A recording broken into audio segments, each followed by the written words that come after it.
As your child grows and becomes more independent, it is only natural that they take this independence online. In our teenage years, we explore, try new things, and sometimes push boundaries and take risks. This is an essential part of growing up. With all the potential that the online world offers, young people now have access to huge opportunities. They use technology to express themselves, explore, and be creative. It has changed the way they communicate. The internet has changed all of our lives, and your child has grown up during this change. Many of the things that confuse, baffle, or even scare us are part of the everyday for them. Whether you're a technophobe or a technophile, it's still likely that you'll be playing catch-up with the way your child is using the internet, and you may wonder whether what they are doing is safe. As with the real world, there are risks online, and it's important you teach your child how to navigate them. There are 4 main risks children can face online: cyberbullying, grooming, inappropriate websites, and losing control of your content. The first we will look at in detail is cyberbullying.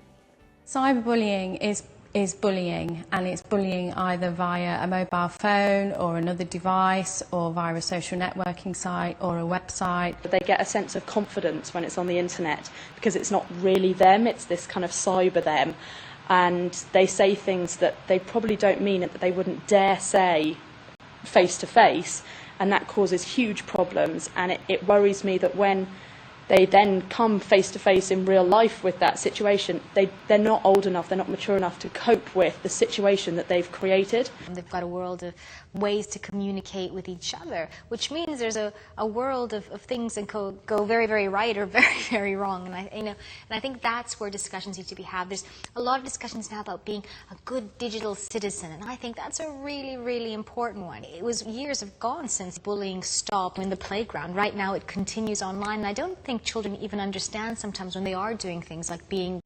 abusive or being difficult. I think there's a very different psychology to what we say and what we write. There's a very different feeling about what I can say when I see you as opposed to when I don't. So I think, again, conversations around being the person that you want to be, both online and offline, are very important. If you are a parent and you're worried that your child is being bullied, there are several things that you need to do. The first thing that you need to do, like you would do in any parenting situation, is talk to your child, offer them reassurance about the fact that they are being bullied. They may need emotional support, they may need actual help from you in sorting out the bullying. The second thing you should do, if you're worried that they're being bullied either via a mobile phone or a social networking site, is help them to keep the evidence. Ask them, do they know who's bullying them, or is it somebody anonymous? If they know who it is, which most children do know who's bullying them in the online context, then talk to the school and they will be able to help you resolve the issues, because the likelihood is that the issues will spill over into the school environment. They should also report the incident to the provider, whether that's a mobile phone provider or a social networking site or a website, because they will be able to help remove the content and block the person so that the young person doesn't have to experience any more bullying. With online technologies accessible 24 hours a day, cyberbullying can be relentless. It can also intrude on spaces that were previously personal, for example at home, and it can feel like there is no escape from it. 21% of 8 to 11-year-olds have been deliberately targeted, threatened, or humiliated by an individual or group through the use of a mobile phone or the internet, and 20% of 11 to 16-year-olds, that's more than 1 in 4. The use of technology can multiply the number of bullies involved, as young people repost, send, or like bullying content. Bullies can also attempt to be anonymous, which can be extremely distressing for their victims. As hard as it can be to admit, it is also possible that your child is or has been a bully. They could have set up or joined a malicious group, or liked a mean comment they have seen about someone online. They could be acting this way due to peer pressure, or in retaliation for something that has happened to them. When talking to your child about bullying, it is so important to let them know how you feel about the act. Talk to them about how it makes others feel and the consequences of their actions. The next risk they may face is grooming. Grooming is a process used by offenders in preparing children for sexual abuse, and it's a process, it's not a one-off event, so it has different stages. So it could start from a person befriending somebody on Facebook or any other social networking site, engaging with them, sharing stories which they know the child is going to be interested in, having common interests, tapping into what hobbies they're interested in. And also it's about building that relationship, that one-to-one relationship that makes a child actually less likely to speak out or tell a protective adult that they trust about what's happening. The online world creates a real opportunity for offenders because it allows offenders to have that one-to-one relationship much more easily. It cuts out the likelihood of other adults observing what's going on, or parental supervision, or those things that get in the way of a kind of one-to-one relationship between an offender and a child. We need to be mindful that children do meet lots of people online, and that's part of the fun that the internet provides, particularly for older children. So really it's about talking to their children about how to manage those online relationships, and really finding out who these people are, get them to show the sites that they're using, the kind of things they're doing, and make sure that their kids know that they can talk to them about any anxieties they have or any relationship online that's making them uncomfortable. If parents look out for a kind of unhealthy level of internet use, children being secretive about what they're doing online and their communications online, and I think the crucial thing is about if they are intending to meet someone that they only know online, it's about really being at that meeting. I think it's just acknowledging that it can be quite difficult to have a conversation with an older child about grooming, because what you're asking them to do is to share quite personal information, and we all know that the older that children get, the more private their world becomes, and they don't want adults in their world knowing their information. One of the ways to open up a conversation is to look at some of the resources on our site that specifically address the grooming issue, and that can be a good way if you watch those resources together to then start a conversation with your child. If your child's at immediate risk, then the best thing to do is contact your local police. You can call 999. And when I say immediate risk, the threat that your child might actually meet up with a sex offender imminently, that is an immediate risk. But for any of these concerns, you can also contact CEOP using our online reporting form through Click CEOP, and that's available at ceop.police.uk. Talk to your child about online grooming. Explain how easy it can be to lie online and the reasons why an adult may wish to contact them online. Talk about their online friends. Ask them to think carefully about who they chat and share information with. If they don't know them in the real world, they need to delete or limit what information they share with them. Let your child know that you are always there for support. Get them to talk to you if anyone makes inappropriate or sexual comments, and that, no matter what's happened, you are there to help. Learn how to report any inappropriate contact made to your child online. This can be done via the Click CEOP button on the CEOP website. Thirdly, sometimes inappropriate websites can be a big risk when using the internet, particularly if children do not fully understand them. Yeah, she likes to know what I'm doing and things, not because she doesn't trust me, but just so that if I get into any trouble, she knows about it. My dad is really strict, and he's always not technically stalking my profile, but he's always on it to make sure that I'm not adding like random people or like people I've never talked to before, etc. So my dad is very protective about me. My mum, not as much, but she still checks my profile as well. My mum wouldn't really, she doesn't really know much about the internet. She would just say, you know, make sure you're being careful. I don't really know what's going on. She doesn't know much about it, but she would make sure I'm being careful. My mum wouldn't talk that much about internet safety, but my dad would. He's constantly telling me, be careful what you put on Facebook. Just, you know, anyone can kind of say it, and make sure you have your privacy settings to the highest standard. So what does inappropriate mean in your household? The internet is open to anyone, so sometimes your child may see things they wish they hadn't. Inappropriate can mean different things to different people, from swear words to pornographic images or videos. And what is inappropriate for your child will also change as they grow and develop.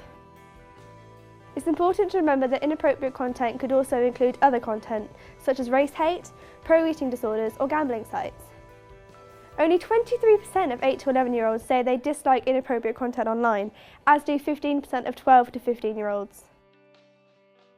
If your child is using the internet, you should discuss the type of things they might see, no matter what age they are. The internet is not centrally moderated, but as a parent you can set controls on your child's internet access in their home. Parental control packages can enable you to block access to adult websites such as pornographic and gambling sites. In fact, 63% of teens surveyed admit they know how to hide what they do online from their parents. Setting age-appropriate controls on the sites they use and your network can help reduce the risk. But remember, no filter is 100% accurate. Contact your internet provider such as Sky, BT, TalkTalk. Most services now provide free parental control packages. Make sure you do the same on your child's phone and all internet-enabled devices. It is also important to ensure you also have an ongoing conversation with your child about content online. Ask them to tell you if they see anything that makes them feel uncomfortable or upset, so you can help them. Please remember though, that once these settings are set, it does not mean that you are 100% safe. Some content may slip through the net, and you will need to report it to your service provider. Children may stumble across content online or actively search for sexual content which is not appropriate for their age. It is natural for children to push boundaries and explore, however it can be risky. How do you talk to your kids about porn? How do you talk to your kids about inappropriate content? And I think actually it probably is, as difficult for parents as how do you talk to your kids about sex? When do you talk to your kids about sex? How do you introduce the conversation? The embarrassment factor for the kids, for you, which is the kind of age-old kind of issue for parents. But I think when you're then looking at the online aspect of that, it becomes even more tricky. Never in our modern history has it been as easy as it is to access very, very extreme and unhealthy kind of views of sexuality. So very abusive sexuality, very disparate power struggles. And I think this, to me, is what's very dangerous. And this is what a lot of the research is showing, that what kids perhaps are seeing and interpreting as normal isn't normal in the context of A, what most people do, or B, what would feel comfortable to them. And I think that's the discussion to be had. The internet offers up huge, great, wonderful opportunities, but it also has its dangers. And I think parents are quite often frightened to talk to their children about it, partly because children are, if you like, native digital speakers, and most of us have had to learn the digital world as a sort of second language. So most parents feel as though they're on the back foot with their children. And actually parents are not good at engaging with their children about some of these issues. They're worried about what their children think of them. And actually the children do want to have those conversations. I think first things first, when it comes to speaking to kids, speak at their level. So use a language that they understand.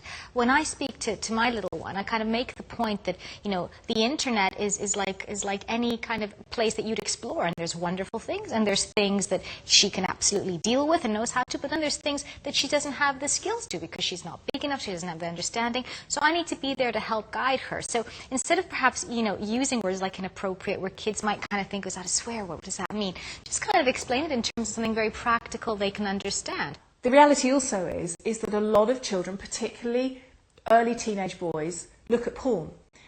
Now, we have to acknowledge that and then think about it strategically. How do we want to enable them to think about that for themselves? And there are lots of issues within that. Pornography and gender issues and respect and boundaries and sexuality, this needs to come, from a wider perspective. It needs to be about what do you feel comfortable with, what's appropriate, what's inappropriate, how do you decide what's normal, what isn't, for you, for other people. Online porn is extreme in a way that offline porn that kids could get access to often isn't. How do they want to think about that in terms of their respect and understanding of the opposite gender and their understanding of sex within relationships? How is that going to be informing their attitudes and beliefs around sex and relationships? And also things like peer pressure. A lot of kids are consuming inappropriate content, not because they really want to, but because they're frightened of what their friends might say if they don't. So these are really vital conversations, and actually part of the challenge of being a parent is just kind of crunching down on these issues and thinking, right, where is my kid going to come from? This is embarrassing. We need to acknowledge that up front, but this has to be talked about so that our children become not only aware of the issues, but start to become critically able to evaluate the choices and the decisions they make around those kinds of behaviours. As the researcher Martin Flood noted, pornography is a poor and indeed dangerous sex educator. Pornography rarely presents sex in the context of a loving relationship, and there is concern that early exposure to hardcore pornography could give young people unhealthy views about the opposite sex and what they can expect from them. Finally, losing control of what you wish to share with others is an all too real concern today. UK law does not give a definition of what constitutes an indecent image. Whether an image is indecent is a question of fact that the jury or the magistrate decide. Where young people are taking images of themselves, a practical way to demonstrate this might be to ask whether the image in question would be considered decent in the eyes of the person's parents and family. If the answer is no, then it is likely that a jury would come to the same conclusion. So, what are the legal implications? It's important to be aware that those involved in sexting may be committing a criminal offence. Specifically, crimes involving indecent photographs of a person under 18 years of age fall under Section 1 of the Protection of Children Act 1978 and Section 160 of the Criminal Justice Act 1988. Under this legislation, it is illegal to take, distribute, advertise or possess indecent images of children. Children need to be aware that they may be breaking the law. Although unlikely to be prosecuted, children and young people who send or possess the images may be visited by police, and on some occasions, media equipment could be removed. The key thing to remember is the real harm of sexting with people who may share and distribute these photos. A final thing that you and your children need to be clear on is social networking. So talk to your child about their social networking accounts and ask them to be friends with you on these sites if you have an account yourself. One of the main ways that young people use the internet is to stay in touch with and make new friends. But what is a friend? What does being a friend mean to you? And is that the same as what it means to your child? Your children may have friends they've met in gaming sites or chat rooms, people they've never met in the real world. Young people's idea of an online friend might be very different to an offline one. Online, a friend might be your best mate, friends of friends, your entire school, or even just someone with a funny profile.